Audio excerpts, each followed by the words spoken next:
fun contender to play around with when you're in this business. Yeah, it is. It dictates your whole life. Yeah, yeah. And more often than not, it does something you don't want it to do. Oh yeah. So, Well, it's showing that, yep, it's working. Yay! ooh, yay! So first, before we even start, I personally would like to apologize to everybody about last week. I had internet issues the entire week.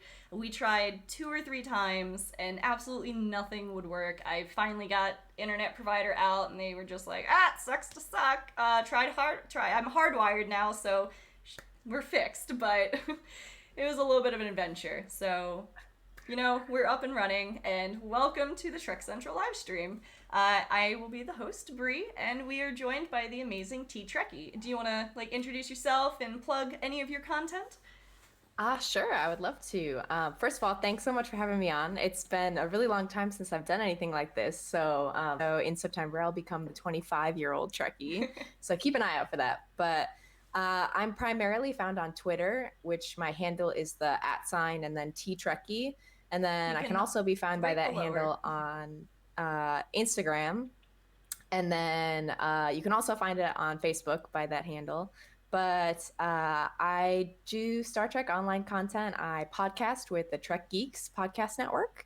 I'm really excited to be bringing a new show to Trek Geeks soon with one of my dear friends, Shashanka Varu, who does Politreks, if you've ever listened to that show. But I'm just a 24-year-old who's really passionate about Star Trek and love to share it with other people and chat about it. I do this really weird Tuesday live stream towel talk that I get asked a lot why I do this towel talk. It's about a 2-minute video, and then I also do a live companion with it, just talking about Star Trek life. It's like a reverse concept of shower thoughts, but I'm not in the shower, I guess. But I wear a towel wrap on my head, and it's really just meant to be like, this is me, like real. This is real me. This is natural. It's not edited. It's not filtered. Just thoughts about Star Trek and life and etc. But that's all I'm really doing right now. I have more plans to branch out into YouTube this year, but Heck yeah. I'm still working on that. So, but thanks for giving me some time to plug. Of course.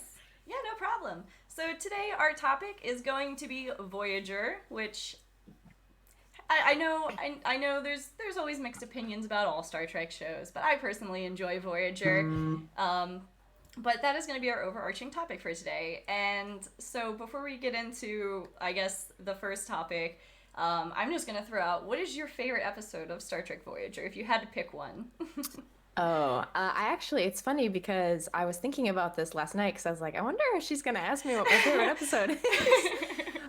It's Deadlock is my favorite episode. I guess I don't want to spoil anything for anyone that hasn't seen it, but I'm assuming if you're coming to this stream, you would have seen it, maybe. Yes, Deadlock is my favorite episode. I can watch it again and again, never gets old. It's an early episode too, before Voyager really got its complete footing, and I love that this episode is so pronounced in the first few seasons. So, yeah. What about you, though? I want to know yours.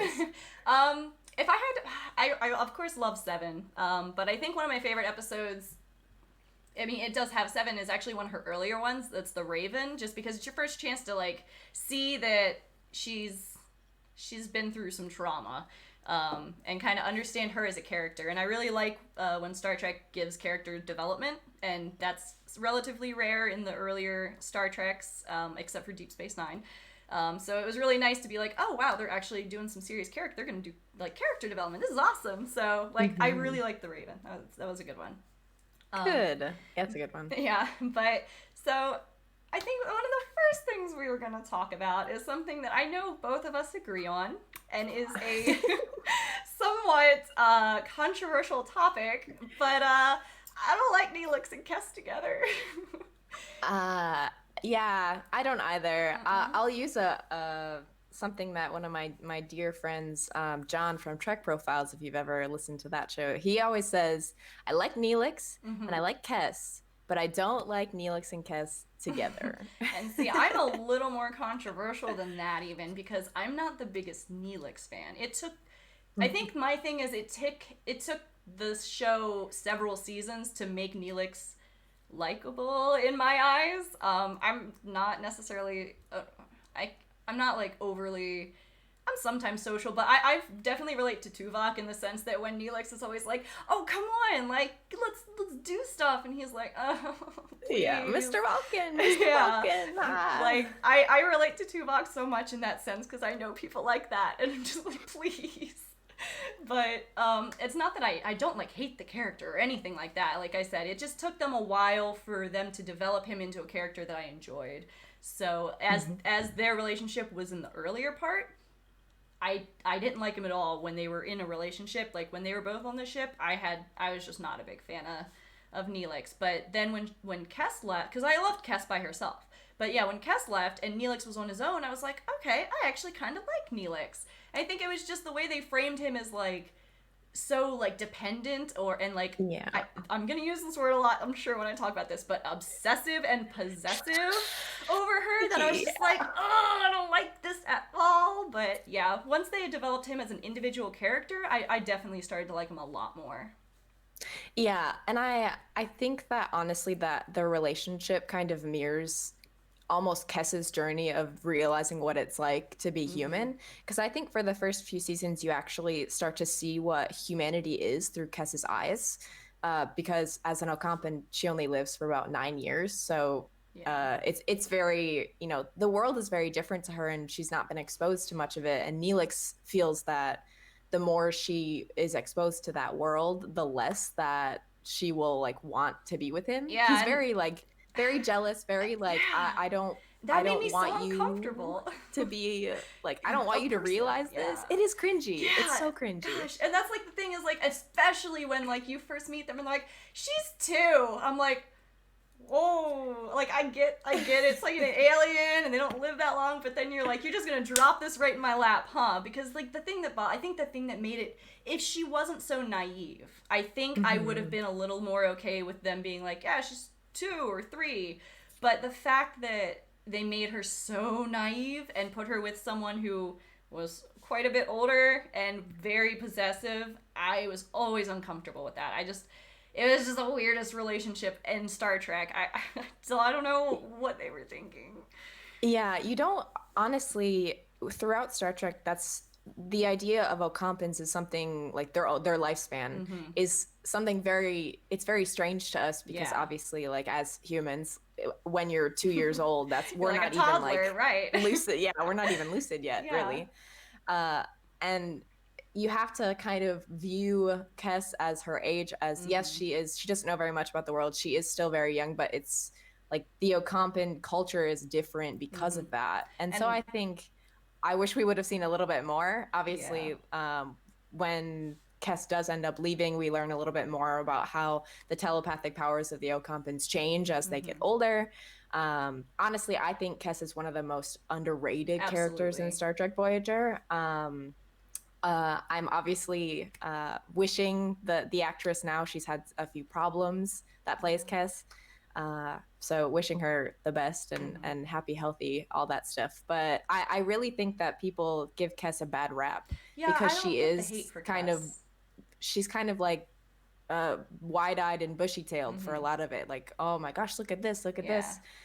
And I don't think that's a bad thing. I think No. it's her saying, I'm very curious and I literally know nothing outside of like what I grew up with. Yeah, like I like to It see it as like opposite of an elf almost, because like elves, like I don't know if you played like D&D or any kind of fantasy games, like elves are like, I live to be like 700 or 800 years old, like Vulcans. mhm. So it's like I view it as, I guess, the opposite of that. So it wasn't. I think it was the combination of the two together that I was like, But if they'd just been like, yeah, she's too wide-eyed, bushy-tailed, this and that, I'd be like, cool. But it was the whole relationship combined with that I was a little bit iffy on. Yeah, I think it's interesting too. So I was doing a little bit of research kind of because we had picked out our Mm-hmm. topics and I'm Yeah. like, okay, well, I wanted to get a little bit more backstory on. So when Kes does end up breaking up with Neelix, I Mm-hmm. believe it's during the episode Warlord, where she gets taken over by the, what's his name? Tyrion, the warlord. She gets like possessed by Yeah. him And then she breaks up with him, and it's not really her Right. though, it's Tyrion. But then after that, there's really no more mention of like her being like, okay, Neelix, that wasn't me, but I still don't want to be with you and stuff Yeah. like that. But I during my research, I found that the writers had planned to kind of make them discuss, like Neelix and Kes would sit down and discuss their breakup, but it was not included in the show because of time purposes. Yeah. You only got this much time and you Yeah. gotta fit that in. But there's actually, in one of the Voyager companions, there's a little section where they had already scripted it, like this whole scene where they're Janeway and Kes were gonna talk about what had happened. So I'll read it super quick. Yeah, please, because I'm very So curious.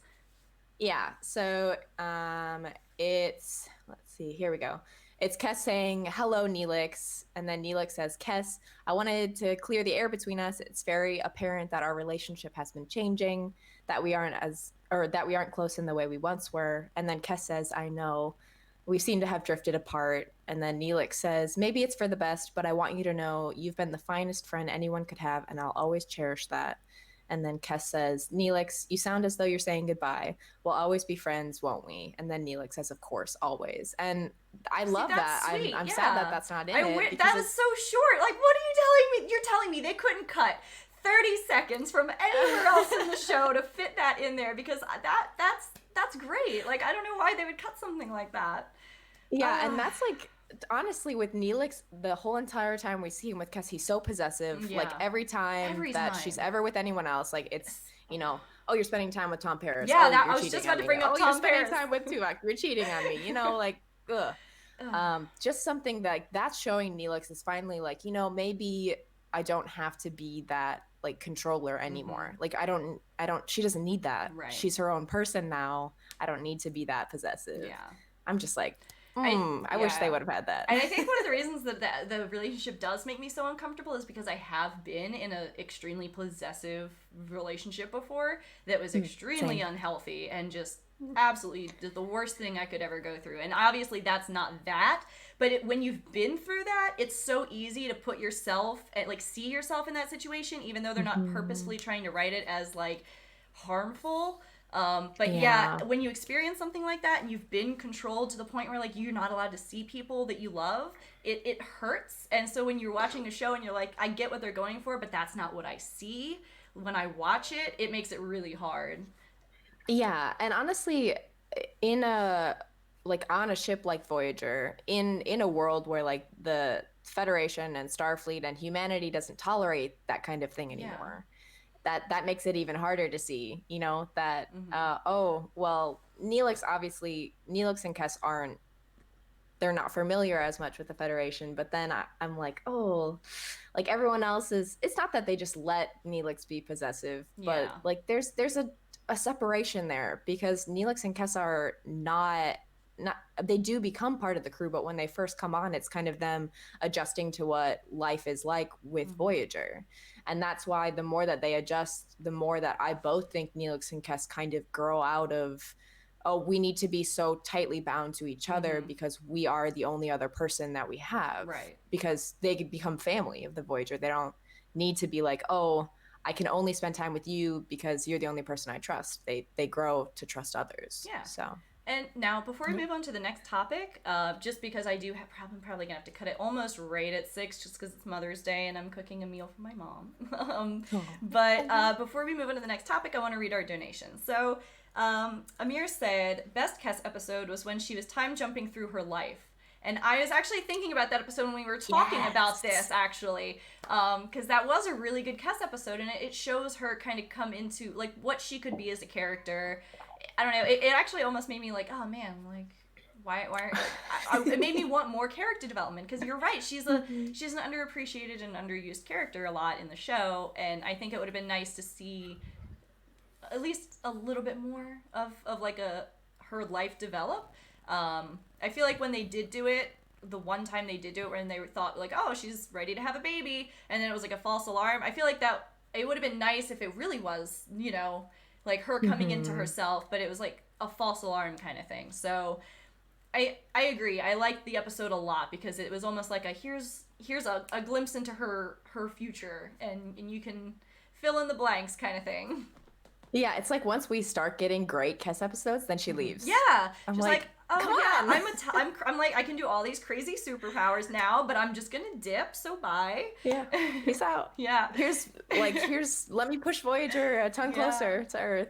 I did like that episode though when she pushed it. That was a really good one. Hmm. But so I think our next topic that we wanted to talk about is something that spans several Star Trek series, and that would be the Maquis, because as a hardcore Deep Space Nine fan, I always viewed the Maquis as like definitely not as sympathetic of a villain as I did in Voyager, but almost like,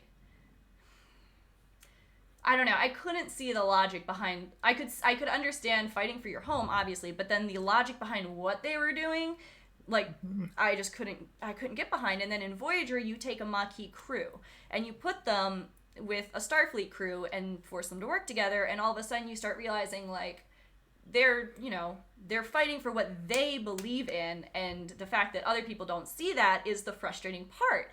And so I think that's why I really liked the Maquis portrayal in Voyager, is because it took it a lot more of the side of, hey, these people are going through some shit. They've been through a lot. They've lost their homes. Like, they have reason to be upset. Versus in Deep Space Nine, it was like, hey, you've got this one guy who betrayed you terribly, like, betrayed Cisco, and now everyone just hates this guy because he already did terrible things anyway, and now you're going to put him in charge of, like, that Maquis cell. So it was like, you already don't like them based off the guy leading them, but then in Voyager, it's like the polar opposite. You love the Maquis. Like, all the Maquis characters are great. So I definitely really liked the change there personally. But what about you? Yeah, it's funny because watching through like Voyager and Deep Space Nine, and even a little bit of the end of TNG, Right. it's something when I was younger I didn't really understand, because Right. when I mean, how old would I have been? I don't know, 8, 9, something like that. It's the concepts of the Maquis doesn't really flow through to someone who's not been very experienced in the world yet. But as I got older, it was like it's really hard because you want to be so sympathetic to them, Mm-hmm. because you you understand that yes, they are a terrorist organization. Yeah. At heart they Yeah. are. But also it's like it's not, I don't know the right way to say this. Yeah, Like, it's that's not unfounded. Like, yeah. the Cardassians suck. Yeah, that's kind of I how I mean, was like trying to find a way to word it, where I'm like, yeah, they're terrorists, but like they make valid points, guys. Like, it's yeah, really it's like weird to say this, but like the way they wrote them, it's unique, and I like that. I like that questioning, like sense of questioning what you thought before about characters or an organization in the show. yeah, because you are right. Like in Deep Space Nine, it's easier to kind of pull off as like, yes, we don't like this person. Mm-hmm. Something that I think is fascinating, where we get a little bit more of a touch of it, is in the end of TNG with Ensign Ro Mm-hmm. defecting once again to Right. the Maquis.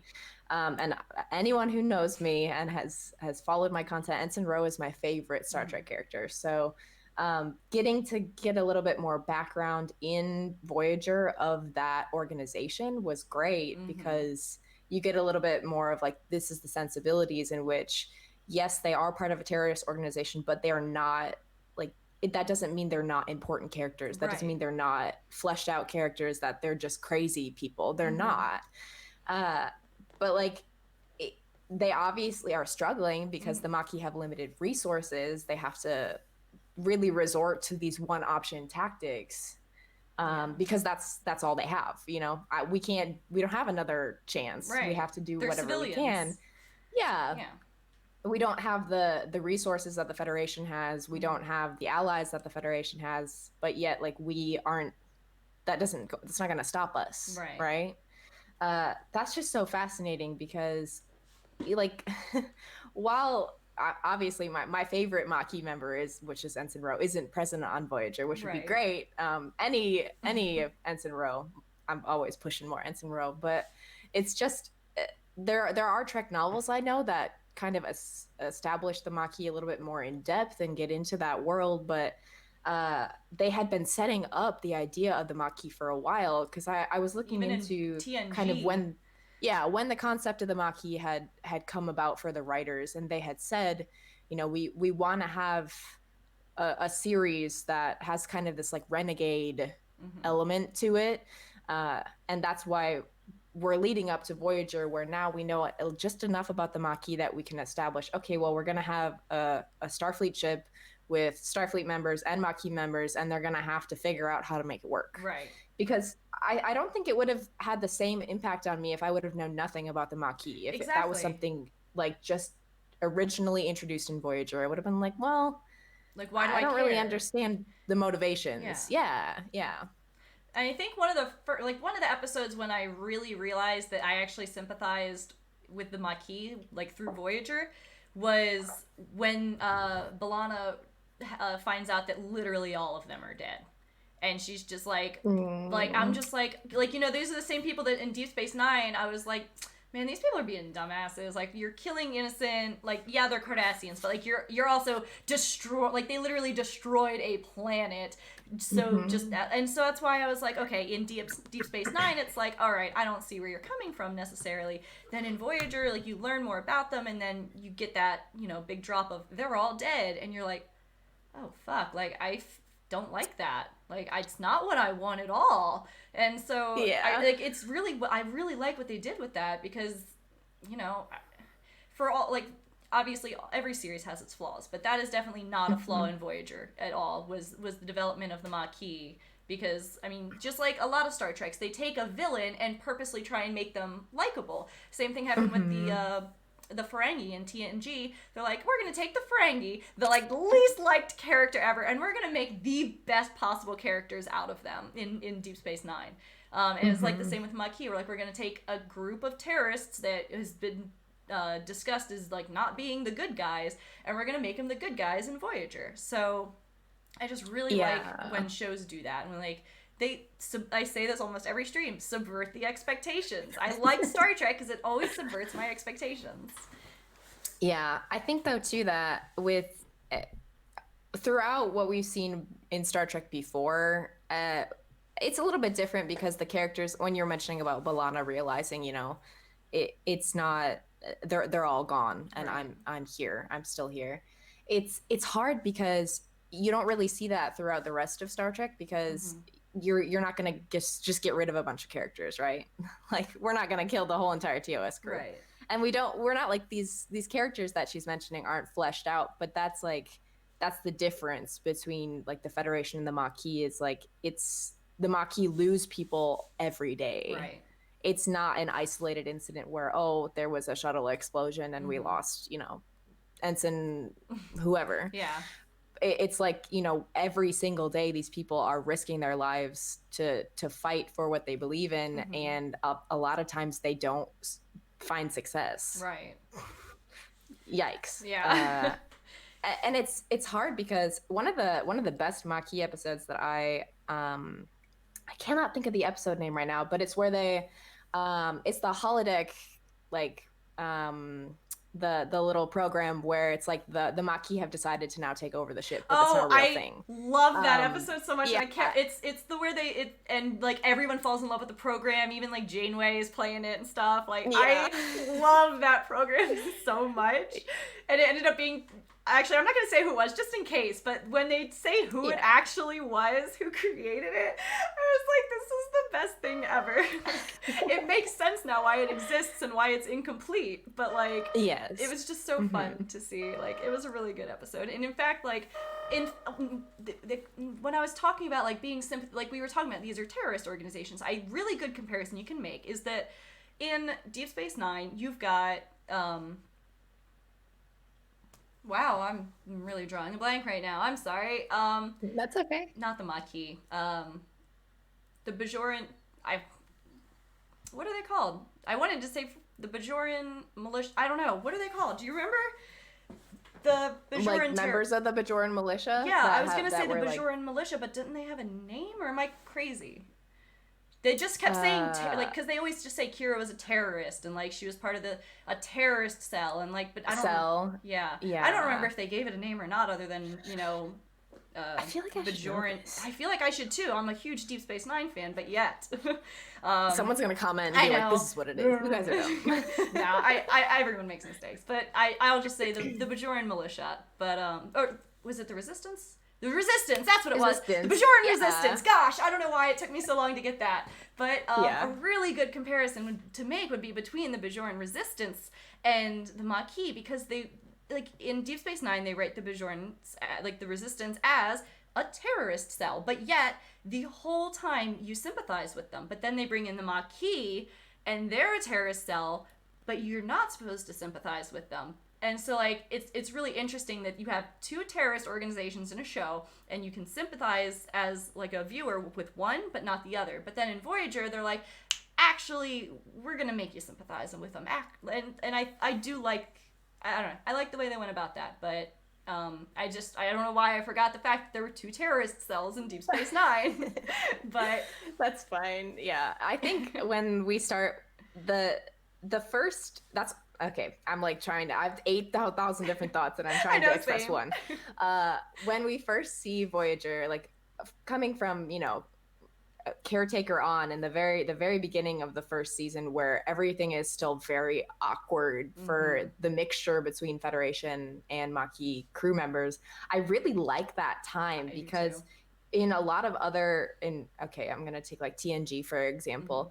Yes, the first few seasons are a little bit clunky, but everyone on the bridge or everyone on the ship knows what their job is. They've been, they've been training at Starfleet Academy for all this time, and there's not like I'm gonna say no to my captain or argue with her or him because I can. That's something that's like really interesting about Voyager, because there's not like, all right, everyone knows their place, everyone knows their job. Like the Maquis have to forge their own roles on Voyager.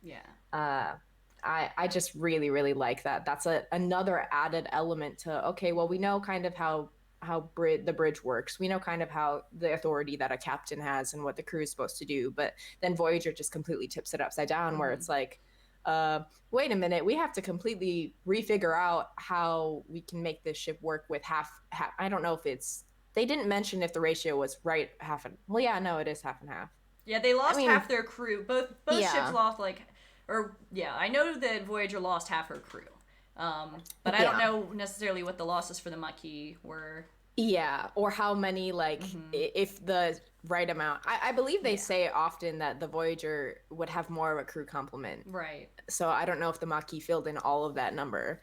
It's just like, it adds another element to it in which I think was necessary, because now we've had TNG.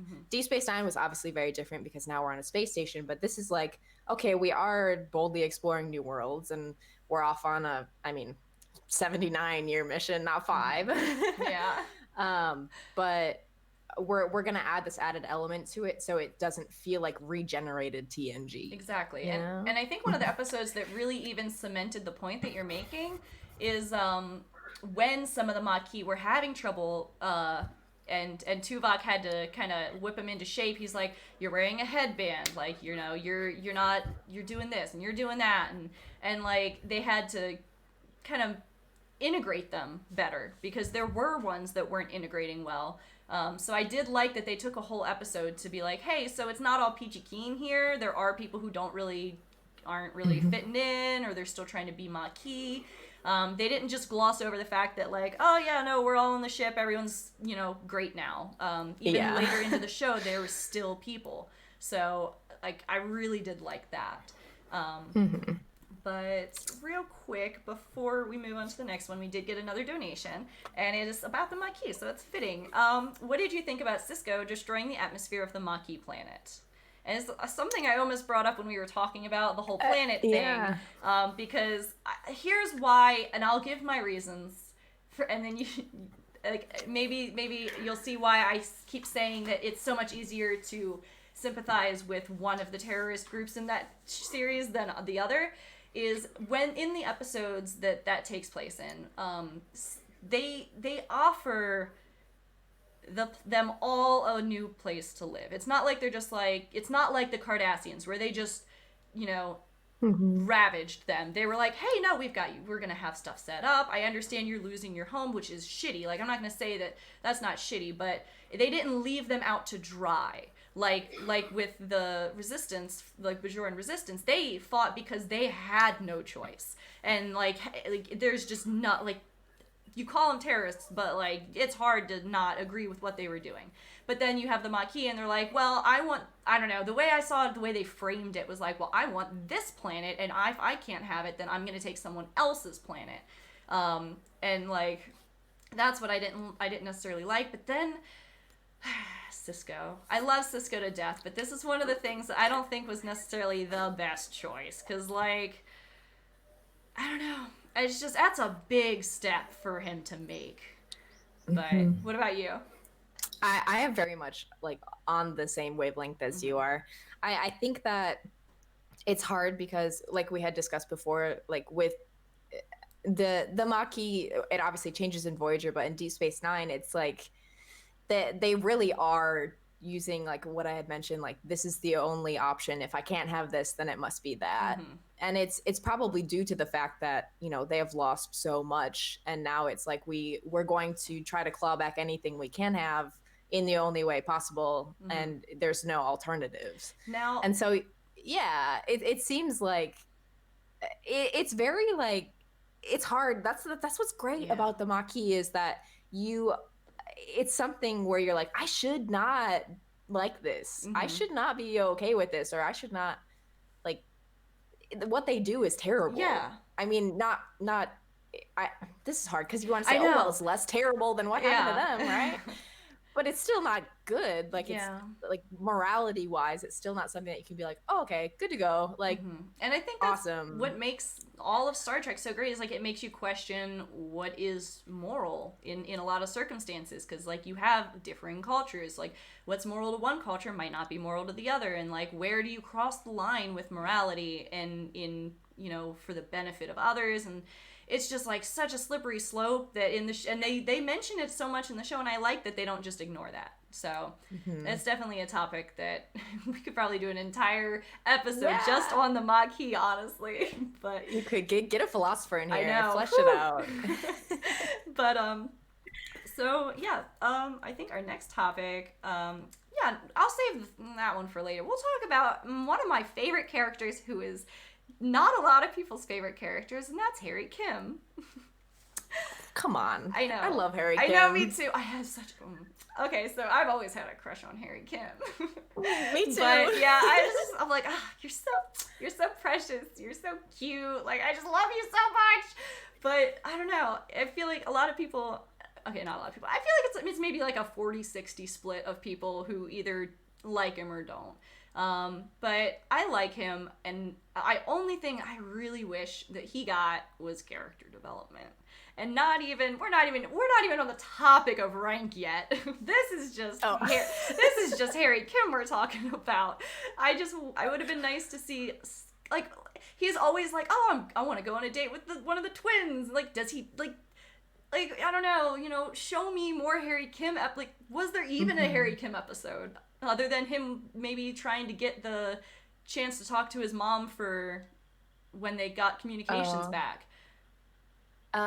Maybe like Timeless, I guess. That's true. That's Timeless, and that was one of the best episodes in the series. Like, it was so good, and you've got Harry Kim as like one of the leads, and it's one of the best episodes in the series. So that should tell you could do so much more with him.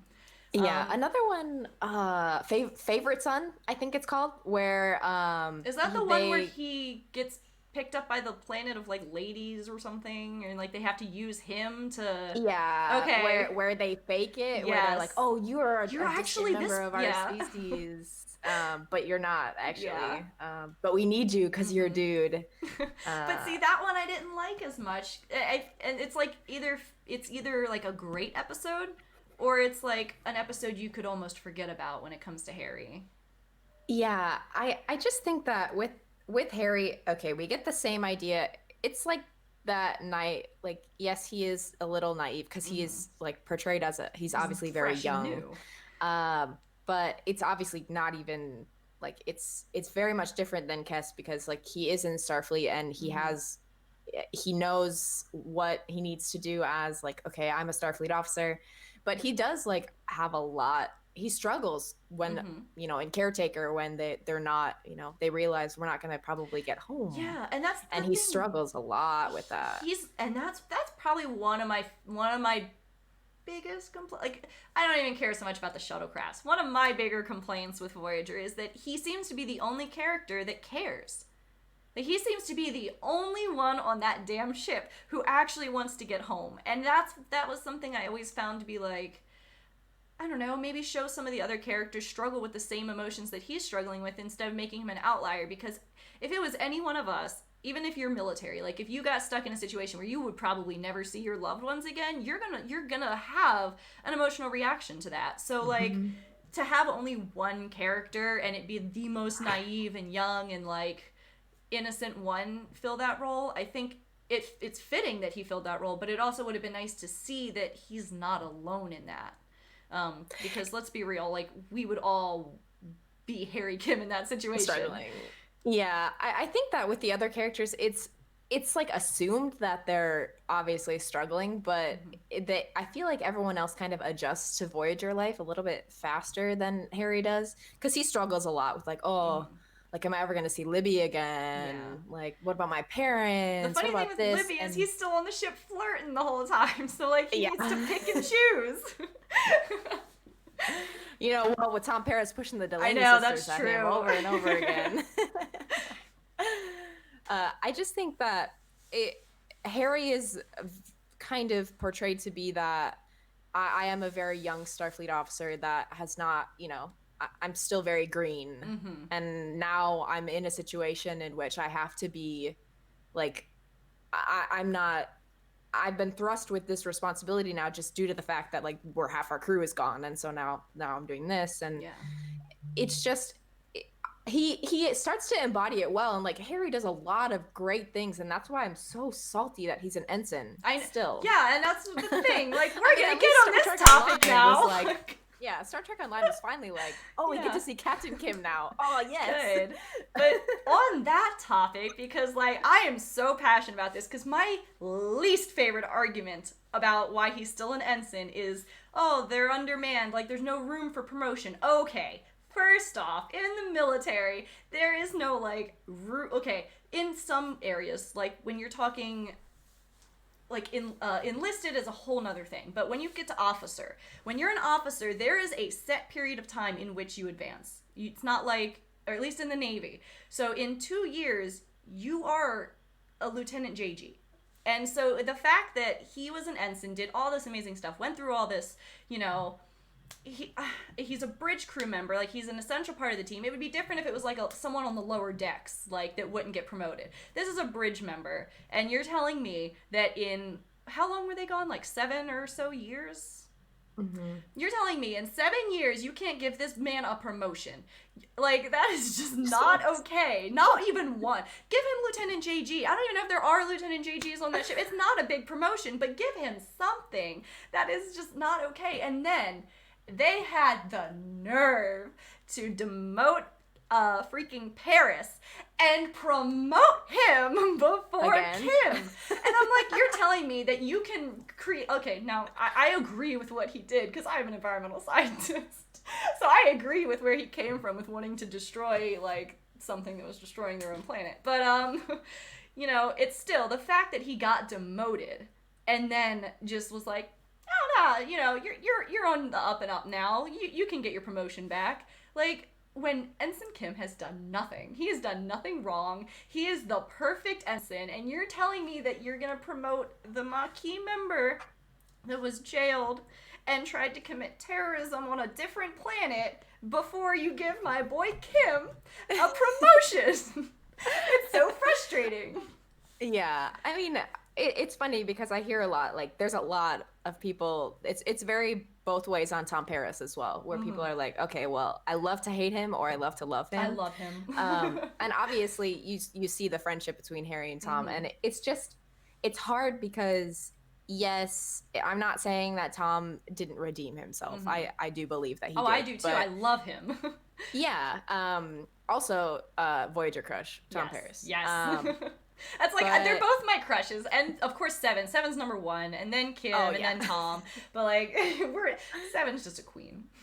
Yeah, I know, but it's just hard because with Harry, it's like, after a while, I feel like I don't remember if anything official was actually said about this, but after a while, I feel like it was just a joke. Yeah, Like with the writers, like, all yeah. right, well, we're not gonna promote him anyways, so let's just Yeah. leave it and I mean, see what everyone it's does. such a joke that even us at Trek Central have someone who wants to be that Ensign Kim. One of our narrators who always introduces himself as Ensign is like, yes, I want to be the Harry Kim of the group. I don't want a promotion. I will always introduce myself as the Ensign. Don't give me the promotion. So it's just really funny that yeah, it might have been a joke to them, but even still, like, it's a joke to other people now too, like even like Trek YouTube channels, like it's Yeah. hilarious that Yeah. everyone's on board with the whole damn it, Ensign Kim needed a promotion. Yeah. Hashtag justice for Harry Kim. Hashtag justice for Harry. Gosh, I love him, but man, they really did him dirty. Yeah, one thing also that's great is if you've ever heard Garrett Wang talk about Harry at like conventions or just talk about his Voyager experience, he's like the most enigmatic speaker ever. Yeah. He just had surgery also, so I saw wishing that. him Yeah, healing thoughts. big hugs, lots of recovery vibes.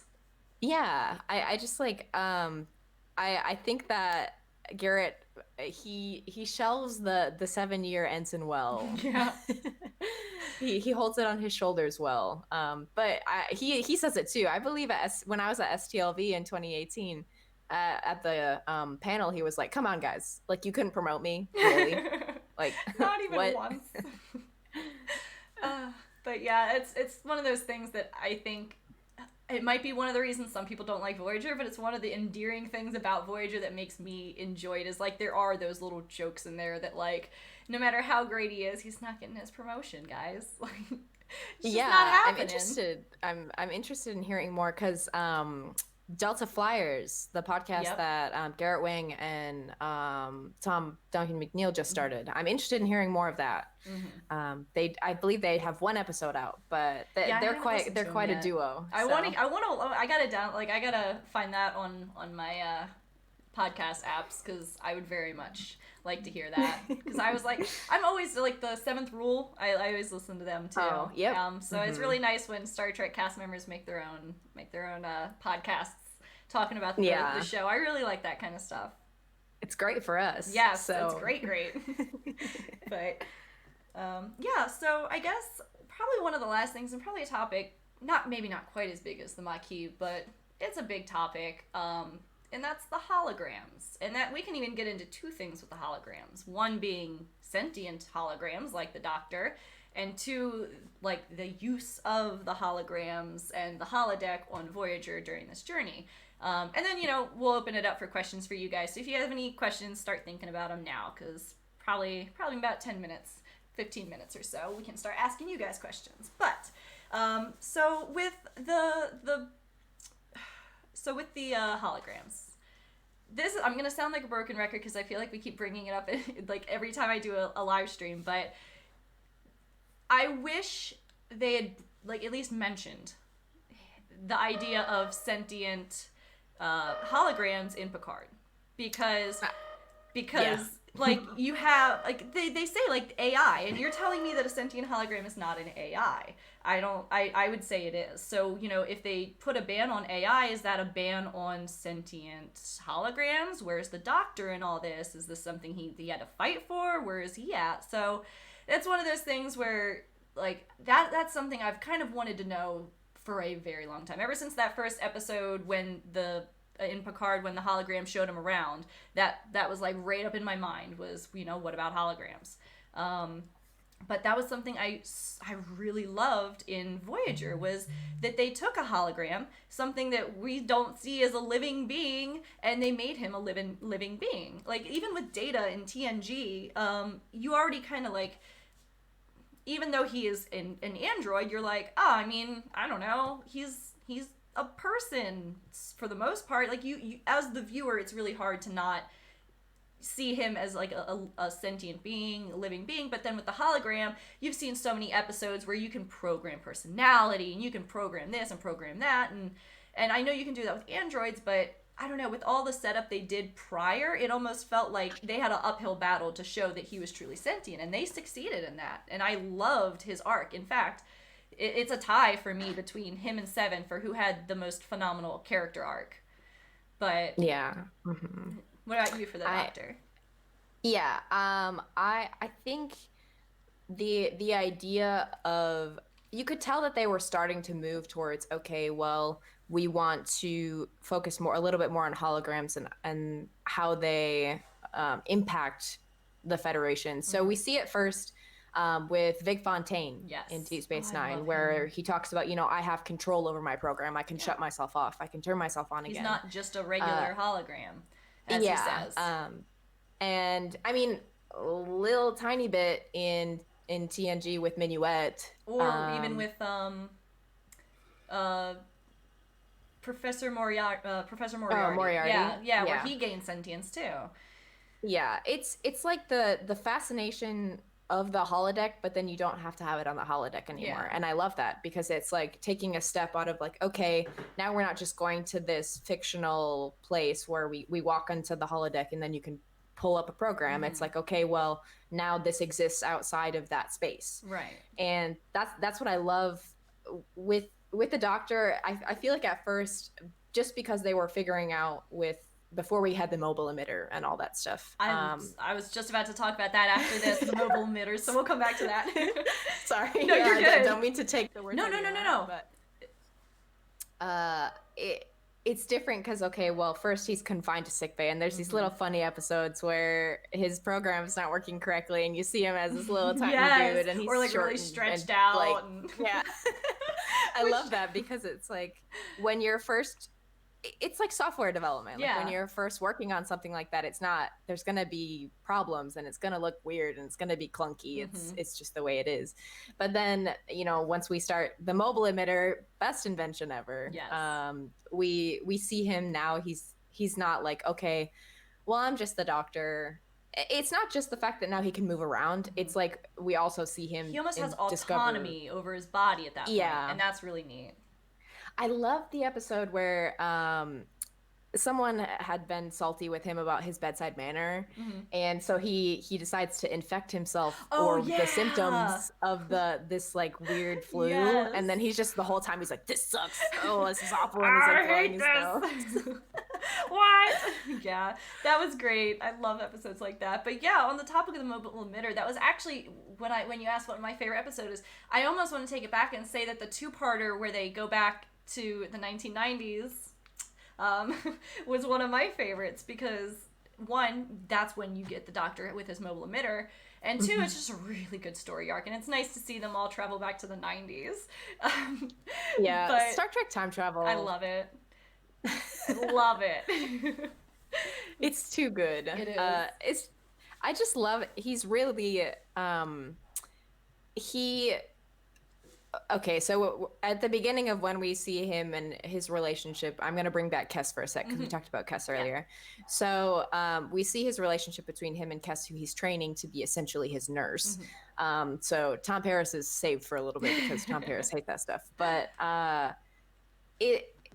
with Kes's journey of discovering her humanity, she also pushes him to do that, where she starts saying, what do you want your name to be? What name do you want to choose? What feels right? Like, you should have a name. And then we see him go through this fun holodeck journey of him doing all these adventures and trying to figure out what his name should be. And I think really, Kes kind of fostered that idea of, yes, I am a hologram, but I'm not just a hologram. Right. There's my program allows for more of this input that doesn't just have to be simple commands of like, do this, save this person. It's allowing me, like you said, autonomy over what I'd like to do. And I think Kes fosters that because Kes is realizing what her humanity is, and that he sees her do that and says, oh, well, I can do that too. Yeah. And so he starts to discover a little bit more about himself. And yes, when you mentioned in Picard, I think that would have been such a perfect thing, like with the end of Voyager, what we're seeing, and like obviously we're not seeing it in Enterprise because it's not happening quite yet for a while. But it was like, yes, it was fun to see, like, I don't want to spoil Picard for anyone, but it was fun to see the Rios holograms, and like that was fun. It was a cool element, but it wasn't the same. No, like it wasn't. You could tell they were We're programmed. not seeing. yeah, we're not seeing like actual sentient like Mm-hmm. episodes like Author is a great one. That's what I Where mention literally almost every stream, because that's the one I argue with. Like, okay, if he's sentient enough to make a book and give it to these holograms and they're sentient enough to understand the moral implications of it, how are you telling me that that is not addressed in Picard? yeah, it's like where did it go? Yeah. Like what? That was probably I'm my. trying. Yeah. And he had. Or was that. Yeah, well, Okay. it's where He he's kept presented with finding- 2 patients Yeah, that yeah, equal and he had chance to of choose, survival, but and, he yeah, decides yeah, to save and he Harry. chose Yeah. to, you know, like, and then you find out Mhm. why, and you're like, oh, okay, Yeah. yeah, But it's like as someone originally, like when we first see the doctor, that would have been like, oh, okay, well, time of death, whatever, and mm-hmm. I'll move on because that's my job. It's Right, like, okay, well, he's like struggling. yeah, and We're that's seeing it. and that's what I'm saying is, like, him and Seven, best character development in the show, because you see him going from like an unfeeling hologram to so emotional he would remove a part of his memory so that he didn't have to Mhm. experience the pain of having to choose like who lives or who dies. And that's like some of Yeah. the marks of why they like makes him such a great character and how they wrote him. But Yeah. before we Yeah. move on to holograms as a whole, we have two more donations. One is from Amir, who said he just said moral implications of Tuvix, and I'm on the side of I would have separated them as well. Like, in my eyes, it was an unwilling fusion. So like, and I get that he doesn't want to be like, he's a sentient being, but you also took away 2 other people's lives individually, and that's why I'm definitely on board with the separating them. Yeah, I actually I participated in a lecture series here in Okinawa where I did a Star Trek morality presentation, like how science and morality connect in Mm-hmm. Star Trek. And Tuvix I used as one of my examples. Nice. Because it's really hard because you say like how can you justify killing an actual thing? Like Right. it's an actual It's a living human sentient being, and he being. doesn't want to But die. also, yeah, that Well, was human, terrible. not He's human like, being. Sorry, he's a sentient being and doesn't want to yeah, die. he's not human. Yeah, But but but he's like, oh, that's so hard. But he's like, I don't want to die. yeah. And I'm like, And you're oh, like, don't do that to me. oh, why'd you gotta say that, please? And then the walk But also like down Janeway was is rough. not completely unjustified in like I Mhm. need crew members. Right. Like I can't sacrifice 2. Mhm. I can't. Like these are too important. These Yeah. 2 people are too important. Nah, It's so hard. It is. And the doctor too. That's the doctor Yeah. like in that episode where he's like, I won't do it. Mhm. I'm not gonna do it. And just if you watch the very end of that episode, The just like walk. where you see Janeway go in and do it, like Yeah. it is really harrowing. Yeah. Like It's a rough episode. Like I said, that walk from I think it was like the bridge down to the med bay. It was a rough little scene with him walking down knowing he's not coming back. So I agree. It's definitely a lot of moral implications. She's like, sit down on the bio bed. Yeah. Give me the hypo spray. And I'm like, oh my gosh. Yeah. It's like, oh, okay, Janeway. But she had to shift into that I'm not fun family Janeway anymore. I murder someone, Janeway. But then we had one more donation. Someone said there's no difference between android. Oh, it was Amir again. Sorry. There's no difference between androids or holograms, except one is physical and the other is digital. And yeah, that's kind of why I think it would have been really interesting to see something like that mentioned in Picard. Just because like they said, it's still AI. And they keep saying AI in the show. It's not that they say androids necessarily, they don't like them, but they do say AI all the time. And I would consider certain holograms to be AI. And that's something that I really wish, like I said, got mentioned. But I'm a broken record on that because it's like the one thing I really wish they had talked about in the show. Season 2, maybe. I hope so. I don't know. We'll see. Fingers crossed, please. Please, please. But and then real quick, we'll just cover this one really quick. Is kind of like, what is your overall? Because I hear 2 sides of this story. What is your opinion on their use of holodecks and holodeck episodes in Voyager? Ooh, I think that it's considerably less than we obviously see in something like TNG, where now we're first introducing holodeck technology. Where, okay, well, we're going to have a lot of episodes revolving around this. but I'm not. I mean, I love Janeway and her Hollow novels, so there's that. But they're very fun episodes. Yes, yeah. And Bride of Chaotica, That's you my. can't I was gonna say, don't ever talk shit on Bride of Chaotica. I swear, you're out of my house, because that's a great. Captain Proton, let's go. I love the Captain Proton episodes, because I'm also a really big fan of like old school sci-fi. Like even like I was raised on the classic Twilight Zone as well. Like I had all the episodes, the whole box set for VHS. I loved it. And like old Lost in Space. Yes, old Lost in Space. And yes, I don't know. I've just always been a fan of like black and white TV shows as well. It could have been being raised with my grandmother, but I really like old school sci-fi, and I love those episodes. I do somewhat. I think sometimes there's too many. In some cases, but at the same time, because that's the argument I hear the most, is like, oh, there's too many holodeck episodes. And some of them I really like I said, Bride of Chaotica, any of the Captain Proton ones, like when the basically holographic life forms came and took over the Captain Proton one, that was great.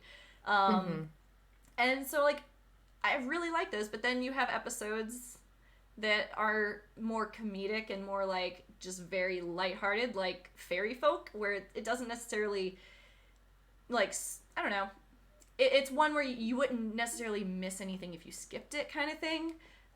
So in that sense, yeah, I can see why people say like there's too many of the holodeck episodes, but at the same time, like, if this was real life and you were on a ship, you're gonna, like, that had a holodeck and you had 75 years to travel back, you're gonna be in that holodeck all the time because it is the only outlet you're gonna have. So, and that's why I really like the idea that they did set up a permanent holodeck, because I mean, there's got to be some kind of recreation on the ship. So to completely gloss over that, I can't agree with. That's why I do like the holodeck episodes. But I also definitely understand the argument of maybe sometimes there's ones that could have been filled in with like something else. But then there's the argument of, oh, but then people would complain that they're spending time stopping at all the planets instead of traveling home. So you can't win. There's this meme where it's like this car and there's like this highway and you can go straight or you can turn off on the and it's like the hard veer. And it's like Voyager going straight home. Yes, and then, like Janeway deciding she wants to go see a planet. Yes, I've seen that. I love it. And that's, I think, one of the reasons they might have written in some more of like the holodeck episodes. It's like, you know, yeah, they're not stopping at every planet. There's going to be days where all they do is, you know, hang out on the holodeck. And so I understand why they did that. So it's not like I'm mad about that kind of stuff or anything. Like, it doesn't ruin the show for me by any means. But speaking of, there is that episode where Harry Kim falls in love with the holodeck windsurfer lady. Yes, and then she ends up like doing it to everybody, and like even, you know, he's like, oh gosh, that was a really good episode too, because then you're like, oh, is she, like, what's up with her then? But I don't know. Yeah, it's just, there's a lot of really good holodeck episodes for sure, and I enjoy it. But real quick, before we end off the stream, and I'm going to open up chat to any questions or conversations or topic pieces you guys want to talk about. I know there's a slight delay, so I'll just sit here in awkward silence for a second while we wait for some questions to roll in, maybe. And maybe there's something that's been mentioned before that we could talk about. Otherwise, we'll just babble on about something. But let's see. Yeah, so let's see. Fun will now commence. Said, I love that name, by the way. The episode Human Error is in some ways analogous to the episode Hollow Pursuits, where Barclay is addicted to holodeck also. I was gonna say that. I was gonna say, you know, the episode where Barclay and then everyone gets salty because he makes their characters in the holodeck and all that. Yes. I actually love that episode. Barclay's one of my, and that's one of the things we didn't even talk about, Barclay. But yeah, we're just gonna. I am him. Yes, me too, though. That's why I love him so much. It's like, I'm such a socially awkward person sometimes, but like, I mean the best. I just want to hang out with friends and be normal. But like, yeah, I love Barclay. I'm also socially awkward a lot, so I think that's one of the reasons everyone loves him, is like, we all relate to Barclay. We're all Barclay in some way. And I really love that they brought him onto Voyager to be the hero, basically. Like, he was the hero of Voyager. He brought them home. Again, another bit of character development I really like to see is having someone who basically was the laughingstock of TNG be the hero of Voyager. And so I loved that. Yeah. There's also a great comic series, Mirror Broken, whose J.K. Woodward did the art for it. And there's one of the books is Barkley, his, I don't want to spoil it for anyone. It has to do with the Mirror Universe. Okay. And there's a Barkley I might want to see there. that. That's I great. want to read that because I would love to yeah. see a mirrored Barkley. But someone asked the question, do you think Janeway is a good captain? And that was from Darren Mays. She's my favorite captain, really? Actually. I am on the fence. I think she has a lot of, I think 90% of the time, she is like one of the most caring and like obviously she cares about her crew. They're stuck together and they have this relationship, as you can see, like she built a relationship with them that no other captain really has. And I really like that because like she says, they're a family. And that's something that I really like to see. But she does also stop at planets a lot and do things that are questionable.